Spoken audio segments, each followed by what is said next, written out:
A continuación vamos a ver el síndrome nefrótico, ¿no? Que la única relación que tiene con el nefrítico es más o menos la alternancia, del nombre que pueda tener. Lo que tengo en esta diapositiva y lo que tienes que ver aquí arriba es pues la famosa barrera de filtración, ¿sí? Y es lo que se va a alterar en este síndrome. Bien, empecemos.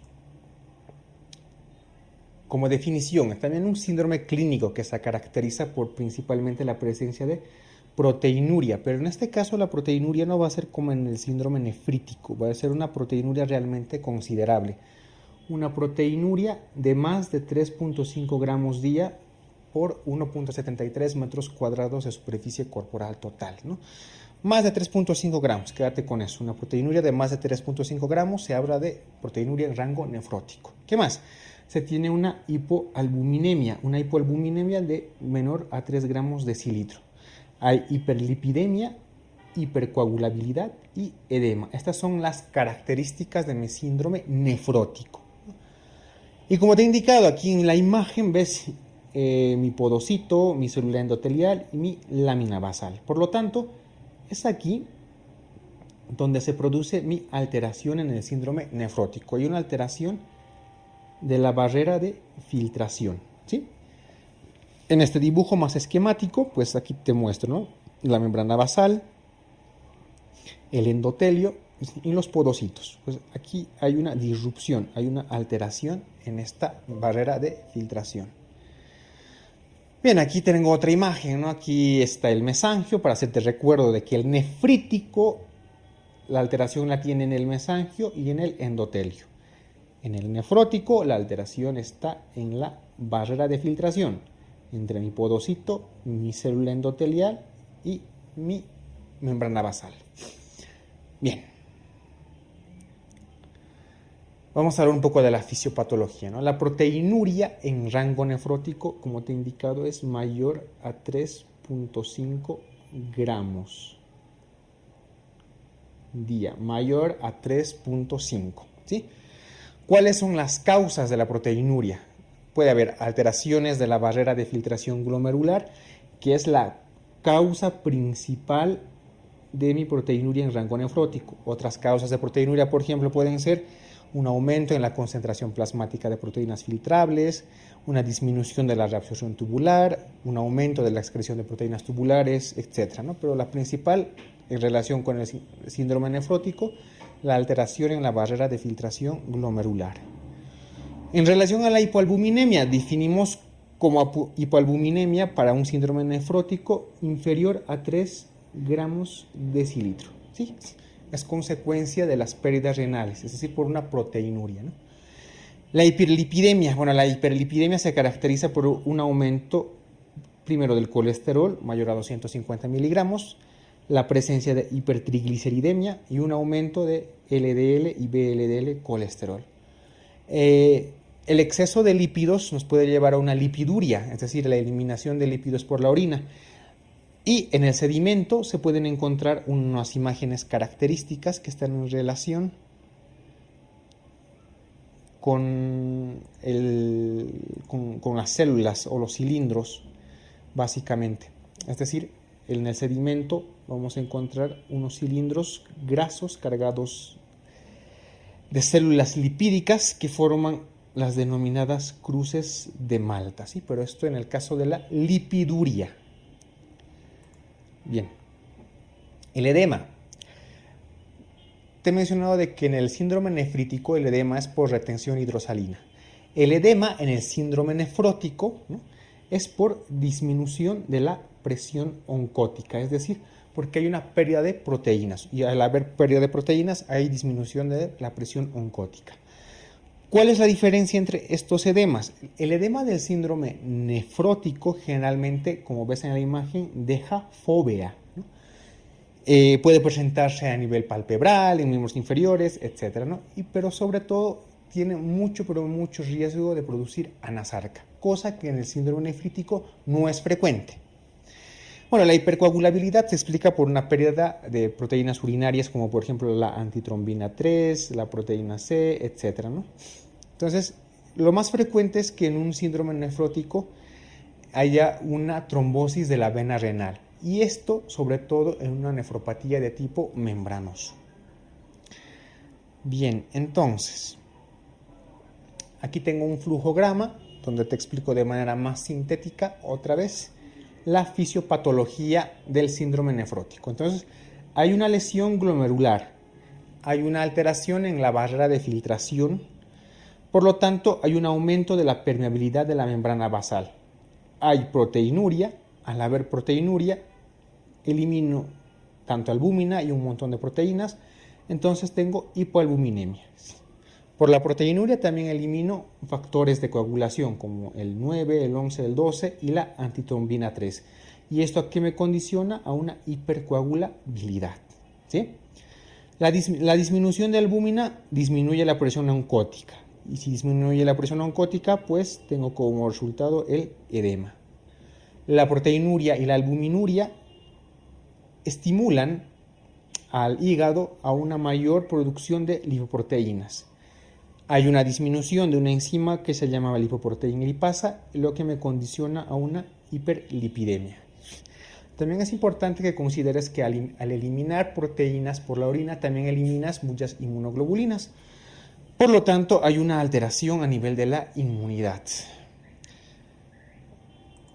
Entonces, otra vez, ¿no? El cuadro de la etiología, que es relativamente lo más importante dentro de estos temas, ¿no? Entonces, dentro de la etiología del síndrome nefrótico, evidentemente tienes glomerulonefritis primarias, glomerulonefritis secundarias y otras causas.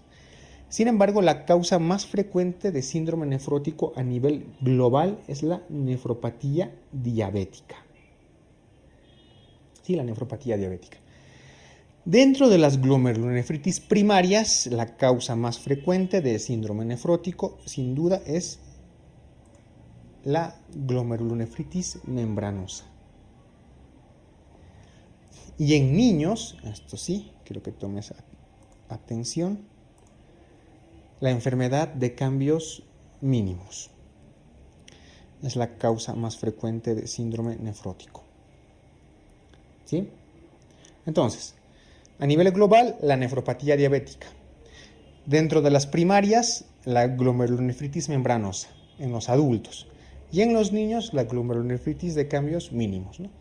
Entre otras enfermedades sistémicas, te menciono, por ejemplo, la amiloidosis, la enfermedad de Fabry, la nefropatía lúpica, la artritis reumatoide, la nefropatía por depósitos de cadenas ligeras, etc., ¿no? Pero ya te he indicado las principales. Bien, evidentemente vamos a revisar no todas las glomerulonefritis porque serían un montón, pero vamos a revisar las principales que están en relación con el síndrome nefrótico, como el caso de la glomerulonefritis de cambios mínimos o enfermedad de cambios mínimos, ¿no? Que recuerda que es más frecuente en niños y a su vez es la causa más frecuente de síndrome nefrótico, ¿sí? La causa más frecuente de síndrome nefrótico en niños, glomerulonefritis de cambios mínimos, ¿sí? ¿Cuál es su característica? Es que a la microscopía óptica casi no presenta ninguna alteración, ningún cambio, ¿no? Como tú ves aquí. Es un glomérulo prácticamente normal, un espacio de Bowman normal. Aquí ves el endotelio, ¿no? Los espacios, el mesangio totalmente normal, etc., ¿no? ¿Cuál es la clínica? Pues evidentemente la clínica de un síndrome nefrótico, sobre todo presencia de proteinuria y edemas. Como tú aquí ves en la imagen, ¿verdad? O sea, un niño con un edema palpebral, ¿no? Y el tratamiento se lo realiza con corticoides.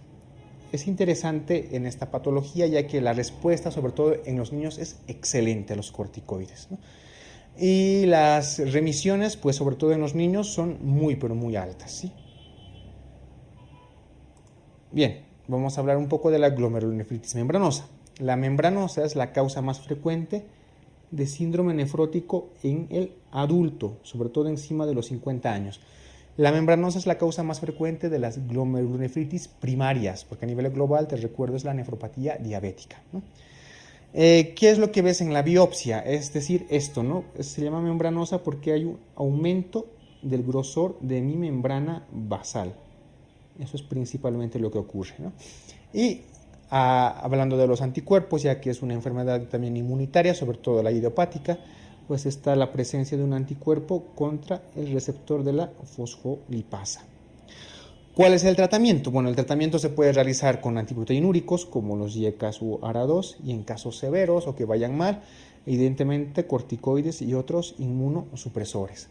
La parte de la nefropatía diabética te la remito a endocrinología, es donde lo hemos revisado con más detalle. Bien,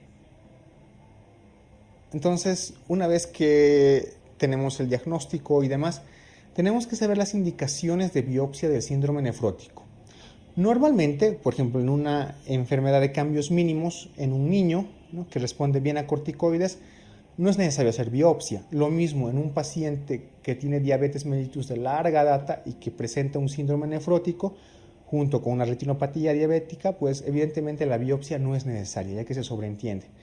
Pero hay casos en los cuales sí se debería realizar biopsia en un síndrome nefrótico. ¿Cuáles son estos casos? Un síndrome nefrótico impuro, es decir, que esté asociado a una elevación de creatinina y hematuria, ¿no? Cuando no sepamos exactamente la etiología, cuando tengamos sospecha de amiloidosis, cuando un niño con enfermedad de cambios mínimos no responda a los corticoides, porque te he indicado que tiene una excelente respuesta normalmente, pero si no responde, pues habría que hacerle biopsia para pensar en otro tipo de patología.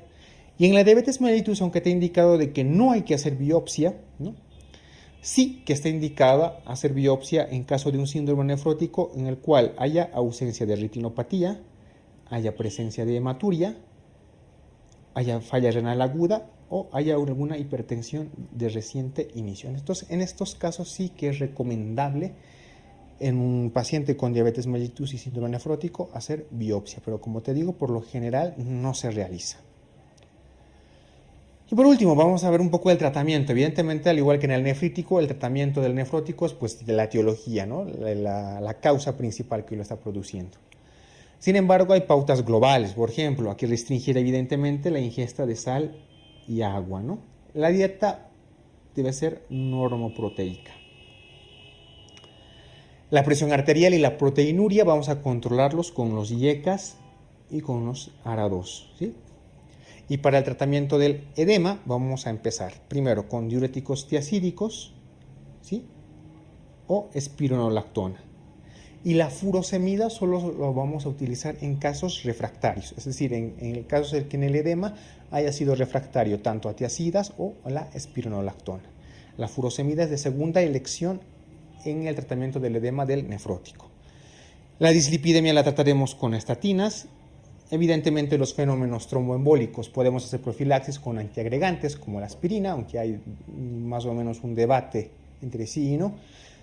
Pero sí o sí, en casos de trombosis deberemos empezar la anticoagulación. Bien, hemos terminado toda la parte de la nefrología. No es una materia bastante árida, sobre todo el primer tema, pero que paulatinamente va siendo más sencilla, ¿no?